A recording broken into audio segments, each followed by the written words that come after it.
വൈഗ എന്ന ഒരു തമിഴ് ചിത്രത്തിലൂടെയാണ് സ്വാസിക വിജയ് അരങ്ങേറിയത്. മലയാളത്തിൽ സ്വാസിക വിജയുടെ ആദ്യ ചിത്രം ഫിദിൽ ആണ്. മനം പോലെ മംഗല്യം എന്ന ഒരു സീരിയലിൽ പ്രേം ജേക്കബിനൊപ്പം നടി സ്വാസിക വിജയ് വേഷമിട്ടത് ശ്രദ്ധയാകർഷിച്ചിട്ടുണ്ട്. പൂജ വിജയ് എന്നാണ് യഥാർത്ഥ പേര്. വാസന്തിയിലൂടെ കേരള സംസ്ഥാന ചലച്ചിത്ര അവാർഡിൽ മികച്ച രണ്ടാമത്തെ നടിയായും സ്വാസിക തെരഞ്ഞെടുക്കപ്പെട്ടിട്ടുണ്ട്.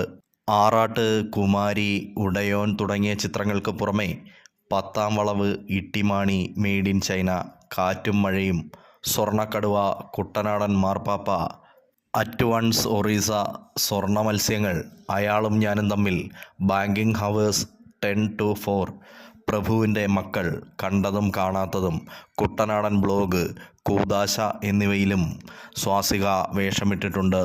പ്രേക്ഷകർ ഒട്ടും പ്രതീക്ഷിക്കാത്ത ഒരു താരവിവാഹമായിരുന്നു ഇവരുടേത്. മുൻപ് പലവട്ടം സ്വാസികയുടെ പേര് പല നായകന്മാരുടെയും ചേർത്ത് വെച്ചുള്ള വാർത്തകൾ പതിവായിരുന്നു. അതുകൊണ്ട് തന്നെ ഗോസിപ്പ് വാർത്തകൾ എന്നാണ് ഇരുവരുടെയും വിവാഹ വാർത്ത പുറത്തു വന്നപ്പോൾ ആരാധകർ കരുതിയത്.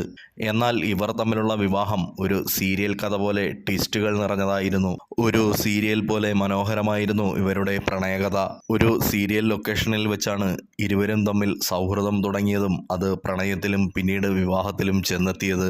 മനം പോലെ മംഗല്യം സീരിയലിൽ അഭിനയിച്ചപ്പോൾ തമ്മിൽ പരിചയപ്പെട്ടു. പെട്ടെന്ന് തന്നെ സൗഹൃദത്തിലായെന്നും സ്വാസിക പറയുന്നു.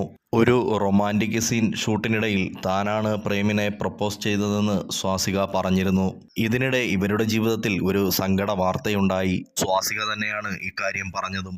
ഏകദേശം 3 ലക്ഷത്തിലധികം സബ്സ്ക്രൈബേഴ്സ് ഉണ്ടായിരുന്ന തൻ്റെ യൂട്യൂബ് ചാനൽ തനിക്ക് നഷ്ടമായ കഥയാണ് സ്വാസിക പറഞ്ഞത്.